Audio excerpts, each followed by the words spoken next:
మన ప్రభువును ప్రియ రక్షకుడైన యేసుక్రీస్తు పరిశుద్ధ నామమునకు మహిమ కలుగునుగాక. ప్రభువుతో ప్రతి ఉదయం అనే కార్యక్రమాన్ని చూస్తూ ఉన్న మీ అందరికీ ప్రేమపూర్వక వందనాలు తెలియజేసుకుంటూ ఉన్నాను. దయాళుడైన దేవుడు మీ అందరికీ తోడయుండి ప్రతి అవసరత తీర్చునుగాక. దేవునికి మహిమ.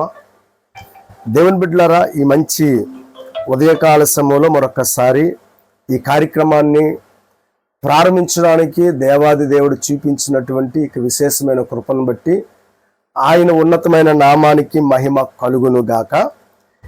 మరి ప్రత్యేకంగా ప్రతి దినము మానక మరి కార్యక్రమాన్ని ప్రసారం చేయడానికి దేవుడు మాకు ఎంతగానో సహాయం చేస్తున్న విధానాన్ని బట్టి ప్రభువుని స్తుతిస్తున్నాం.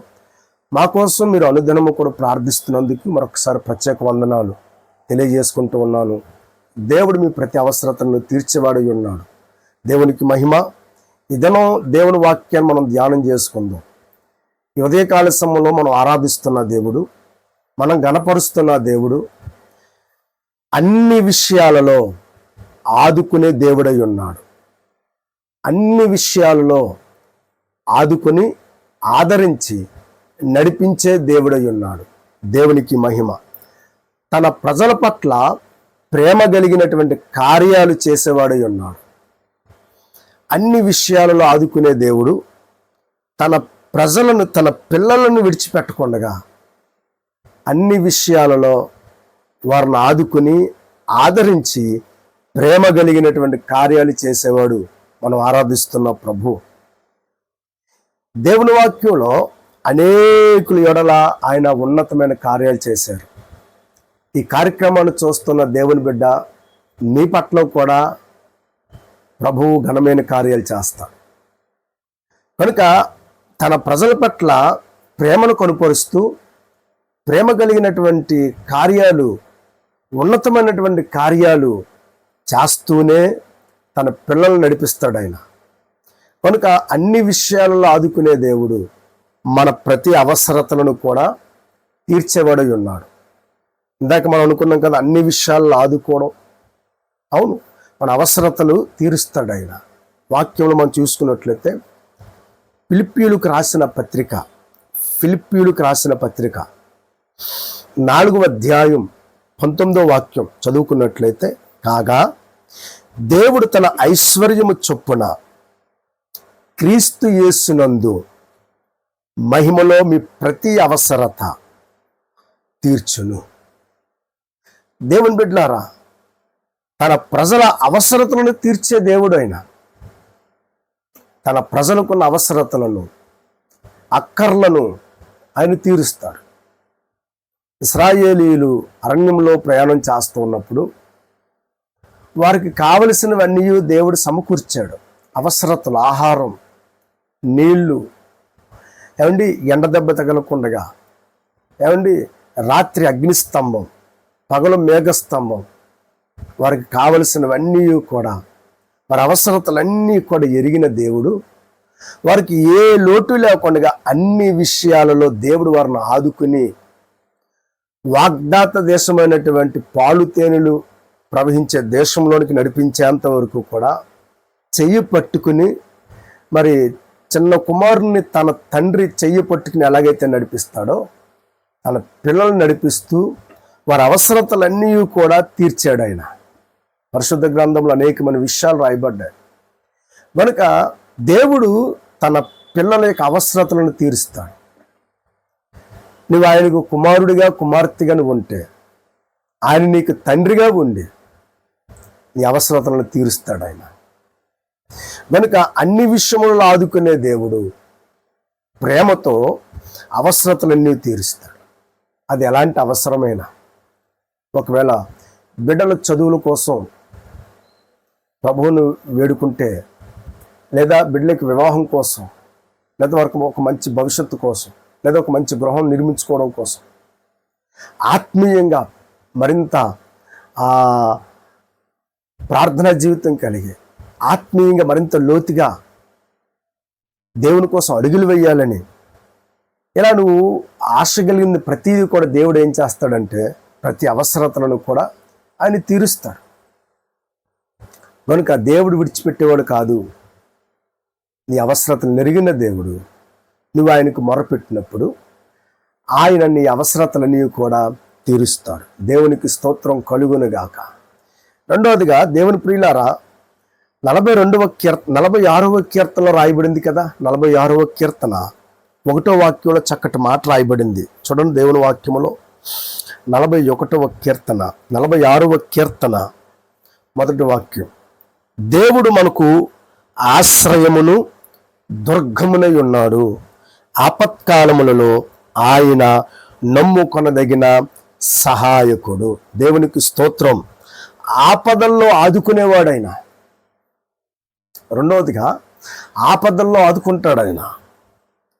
ఆయన మనకు ఆశ్రయముగాను దుర్గముగా ఉండి, మరి ఆయన రెక్కల చాటు, ఆయన మనకి కోటగా ఉండి మనకి సెక్యూరిటీని, భద్రతని అనుగ్రహిస్తాడు. ఆదుకునే దేవుడు చేసే రెండో పని ఆశ్రయంగా ఉంటాడు. ఆపత్కాలములలో నమ్ముకొనదగిన సహాయకుడు ఆయనే. కనుక ఆపద కలుగుతుంది, ఆపదల్లో పడకుండా ఉండాలి అంటే నమ్ముకొనదగిన సహాయకుడైనటువంటి యేసయ్య దగ్గరకు వస్తే తప్పనిసరిగా ఆయన ఆదరిస్తాడు. కనుక ఆదరించి ఆదుకునే దేవుని యొద్దకు నువ్వు వచ్చినట్లయితే నీకు అద్భుతమైనటువంటి సహాయం, ఆపదల్లో ఆయన నిన్ను ఆదుకుంటాడు. ఈరోజు అనేకమైనటువంటి ఆపదలు మన జీవితంలో ఎదురైనప్పుడు అన్ని విషయాల్లో ఆయనే కదా ఆదుకున్నాడు. కనుక ఎప్పటికీ తన పిల్లల విషయంలో ఆయన ఎప్పుడూ ఆలోచన కలిగి ఉంటాడు. వారిని ప్రేమతో వారి ఎడల ఘనమైన కార్యాలు చేస్తాడు. కనుక ఆపదల్లో ఆదుకునే దేవుడు, అన్ని విషయాల్లో ఆదుకుంటాడు. అవసరతలు తీర్చే దేవుడు ఆయనే, ఆపదలలో ఆదుకునే దేవుడు ఆయనే. దేవునికి మహిమ కలుగునుగాక. ఎంత అద్భుతమైన మాట అంటే, నమ్ముకొనదగిన సహాయకుడు. ఆయన ఎంతైనా నమ్మదగిన దేవుడు, ఆయన ఎంతైనా నమ్ముకొనదగిన దేవుడు. నువ్వు నమ్మేలే కానీ, నువ్వు ఆయనను ఆశ్రయించాలే కానీ, నువ్వు ఆయనకు ప్రార్థించాలే కానీ, ఆయన నీ జీవితంలో చెయ్యని కార్యాలు ఏదీ లేదు. ఆయన సమస్తము కూడా నీ జీవితంలో కార్యాలు చేస్తూనే ఉంటాడు. నమ్ముకొనదగిన సహాయకుడు. ఆపత్కాలములలో ఆయన ఒక్కడే మనల్ని ఆదుకుని సహాయం చేసే దేవుడు. కనుక అన్ని విషయాలలో ఆదుకునే దేవుడు ఆపత్కాలములలో కూడా నిన్ను ఆదుకుంటాడు. దేవునికి మహిమ. మూడవదిగా జ్ఞాపకం చేసుకున్నట్లయితే, దేవుడు అనారోగ్యం చేత బలహీనపరచబడుతున్నప్పుడు కూడా ఆయన మనకి ఆరోగ్యాన్ని కలిగింపచేసి గొంతులు వేయనట్లుగా చేయగలిగిన దేవుడు. దేవుని ప్రియులారా, మలాకీ గ్రంథం 4వ అధ్యాయం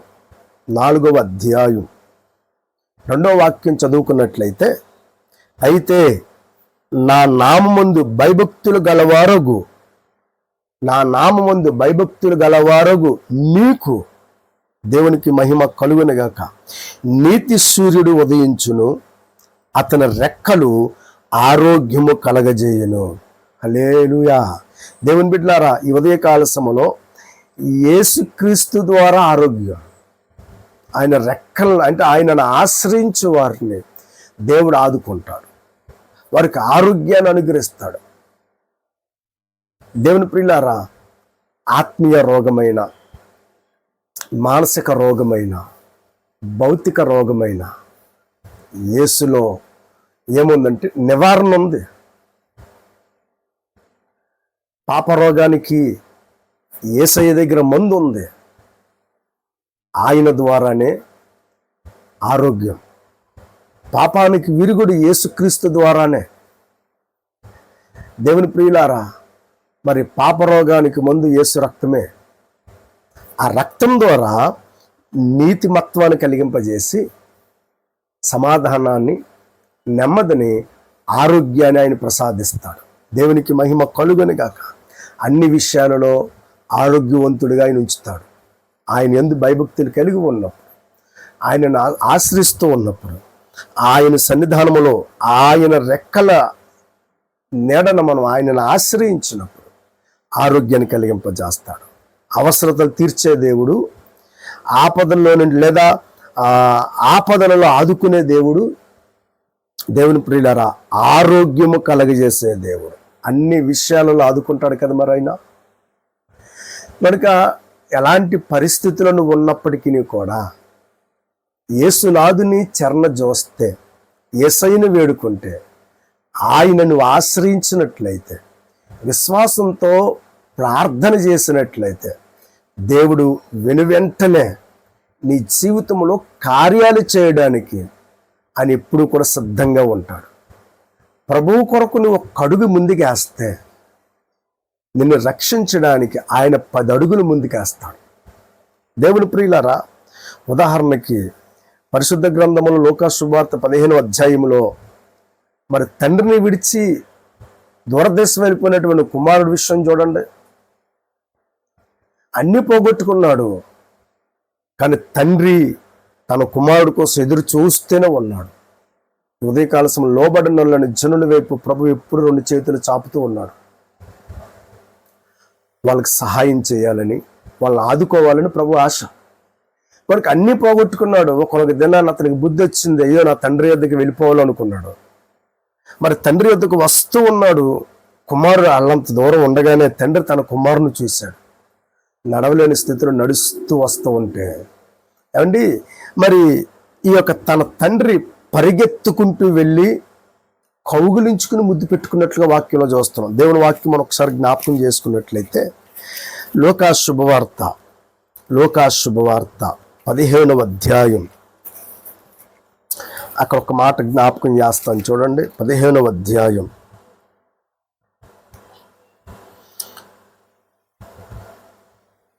20వ వాక్యం. వాడింకా దూరముగా ఉన్నప్పుడు తండ్రి వానిని చూచి కనికరపడి పరిగెత్తి వాని మెడ మీద పడి ముద్దు పెట్టుకొని, వాడు ఇంకా దూరముగా ఉన్నప్పుడు 1 అడుగు తన కుమారుడు వస్తే తన కుమారుడు కోసం తండ్రి 10 అడుగులు ముందుకేస్తున్నాడు. పరిగెత్తి, దేవునికి మహిమ, పరిగెత్తి అంటే దాని అర్థం ఏంటంటే నువ్వు ఆయన యొద్దకు వస్తే ఆయన నీ కోసం 10 అడుగులు ముందుకేసి నిన్ను ఆదరిస్తాడు, నిన్ను ఆదుకుంటాడు, నీ జీవితాన్ని పూర్తిగా మార్చేస్తాడు. అక్కడ రాయబడింది కదా, అతని యొక్క వస్త్రం మలినపరచబడింది, ప్రశస్తమైన వస్త్రాలు అతని కోసం తేబడ్డాయి. దేవుని ప్రియులారా, అతని జీవితమే ఒక అద్భుతమైనటువంటి రీతిలో మరలా తండ్రి ఏం చేశాడంటే మరి మార్చినట్లుగా మనం చూస్తూ ఉన్నాం. అంటే దేవుడు ఎంత గొప్ప ఆదరణ, ఎంత గొప్ప కృపను అనుగ్రహించాడు. ఈ ఉదయకాల సమయంలో ఆయన సహాయమునికే వేడుకుంటే దేవుడు నీ కోసం 10 అడుగులేసి నీకు సహాయం చేస్తాడు. దేవునికి స్తోత్రం. తన ప్రజలకు సహాయం చేసే విషయంలో దేవుడు ఎప్పుడు ఆనందిస్తూనే ఉంటాడు. మనకి ఈ ఉదయకాల సమయంలో అన్ని విషయములలో ఆదుకునే దేవుడు నిన్ను ఎప్పుడు విడిచిపెట్టడు. నువ్వు ఆయన రెక్కల చెంతకు రా, విశ్వాసంతో ప్రార్థన చే, నీ అవసరతలను ప్రభు ఎదుట చెప్పు. నువ్వు ఎలాంటి ఆపదల్లో ఉన్నావో ఆపదలన్నీ ప్రభువుకి అప్పగించు, ప్రభువుని వేడుకో, నాకు సహాయం చేయండి అని. ఒకవేళ అనారోగ్య పీడితుడుగా అపరాధాలు ఒప్పుకుని ప్రభువా నన్ను క్షమించి నాకు ఆరోగ్యాన్ని దయచే, అది మానసిక రోగమైన, ఆత్మీయ రోగమైన, శారీరక రోగమైన ప్రభువుని వేడుకుంటే దేవుడు ఒక అద్భుతమైనటువంటి కార్యాలు నీ జీవితంలో చేస్తాడు. మనకి అన్ని విషయములలో ఆదుకునే దేవుడు నీ పట్ల ప్రేమను కనుపరుస్తున్నాడు. ప్రేమ కలిగిన కార్యాలు నీ జీవితంలో చేయాలన్న ప్రభు ఆశిస్తూ ఉన్నాడు. కనుక ఈ ఉదయకాల సమయంలో ప్రభువుని ప్రభు సన్నిధానంలో మరొకసారి ఆయన పాదాలు పట్టుకుని ఆయన సన్నిధానంలో మరి ప్రార్థన ద్వారా నువ్వు ఆయనను ఆశ్రయించినట్లయితే ఆయన నీ జీవితంలో కార్యాలు చేస్తాడు. అట్టి కృప సర్వోన్నతుడైన దేవుడు ఈ ఉదయకాల సమయంలో మనందరికీ అనుగ్రహించి మరి అన్ని విషయములలో ఆదుకొని స్థిరపరచునుగాక. ఆమేన్. ప్రార్థన. మహోన్నతుడా, ఈ దినాన్న అన్ని విషయములలో ఆదుకునే దేవుడవు, మీరు మమ్మల్ని ఆదుకోండి. ఈ దినాన్ని కార్యక్రమంలో చూస్తున్న బిడ్డలు ఏ విషయంలో అయితే మరి ఇబ్బందులు పడుతున్నారో ఆ విషయంలో మీ బిడ్డలకి సహాయం దయచేయండి, అవసరతలు తీర్చండి, ఆపదల్లో ఆదుకోండి. అయా బలహీనలు, అనారోగ్య పీడితులకి ఆరోగ్యాన్ని ప్రసాదించండి. నువ్వు ప్రేమ కలిగిన దేవుడవు, కనుక ఈ ఉదయకాల సమయంలో అయ్యా మీ బిడ్డలు ఎందరైతే నీ యందు విశ్వాసం ఉంచి అయ్యా నీ మీద ఆధారపడుతున్నారు వారందరి జీవితంలో గొప్ప కార్యాలు జరిగించమని వేడుకుంటూ యేసు నామము ద్వారా ప్రార్థన అడుగుచున్నాము తండ్రి. ఆమేన్. God bless you. దేవుడు మీ జీవితంలో గొప్ప కార్యాలు జరిగించును గాక. ఆమేన్.